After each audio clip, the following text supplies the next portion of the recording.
கன்சீவாக இருக்கீங்களா, இல்லை உங்கள் வீட்டில் யாராச்சும் கன்சீவாக இருக்காங்களா, உங்களுக்காக தான் இந்த ஸ்டோரி. கன்சீவாக இருக்கும்போது வந்து ஒரு ஹார்மோன் வந்து அதிகமாக வரும், ஹார்மோன்ஸ் நிறைய வரும். அப்போது வந்து நமக்கு வந்து ஒரு சின்னோண்டு விஷயம் கூட பெரிய விஷயமா தெரியும், பெரிய விஷயம் வந்து சின்ன விஷயமா தெரியும். மாற்றி மாற்றி அவங்கள வந்து அது வந்து எப்படி பேலன்ஸ் பண்ணால் அவங்களுக்கு தெரியாது. அப்படி தான் அவங்க ரியாக்ட் பண்ணுவாங்க. எல்லாமே நம்ம பார்த்துருக்கோம். இப்போ வந்து கன்சீவாக இருக்காங்கன்னு வச்சுக்கோங்க, அவங்க கேட்குறது வந்து வாங்கி கொடுங்க. அவங்க டக்குன்னு இது வேணும்னு தோணுதா, சரி வாங்கி கொடுத்துருங்க. அது வந்து சொல்லி புரிய வைங்க. இதுக்கப்புறம் ஒரு டைம் வாங்கி கொடுத்துட்டு இதுக்கப்புறம் இது சாப்பிடக்கூடாது, இது எல்லாமே வந்து சொல்லி புரிய வைங்க. அதே மாதிரி வந்து நீங்கள் கன்சீவாக இருக்கும்போது நீங்கள் அதை இது நினச்சி ஃபீல் பண்ணாதீங்க. ஏன்னா நமக்கு வந்து இது கிடைக்கலையே, இது மாதிரி நம்மளை பார்த்துக்க மாட்டேங்கிறாங்களே அப்படிலாம் நினைக்காதீங்க.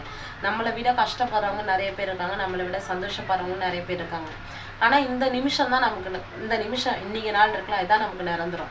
இன்றைக்கி நம்ம சந்தோஷமாக இருக்கோமா, இன்றைக்கி நம்ம இதுன்னு நினச்சி நம்ம திங்க் பண்ணக்கூடாது. உங்கள் குழந்தைகிட்ட வந்து பேசுங்க. உங்கள் குழந்தை உங்களுக்காக தான் உங்கள் குழந்தை இருக்கும், உங்கள் குழந்தைக்காக தான் நீங்களே இருக்கீங்க. அவங்க எப்போ வருவாங்கன்னு நினச்சா அதை பற்றி ஒரு மைண்டை வந்து ரிலாக்ஸ் பண்ணிகிட்டே இருங்க. ப்ரெக்னன்சியை என்ஜாய் பண்ணுங்கள், ஸ்ட்ராங்காக இருங்க, எல்லாம் நல்லதே நடக்கும். என்னோடய சேனலை சப்ஸ்கிரைப் பண்ணிக்கோங்க. இன்னும் இது மாதிரி ப்ரெக்னன்சி ரிலேட்டட் வீடியோ வேணும்னா எனக்கு கமெண்ட் பண்ணுங்கள்.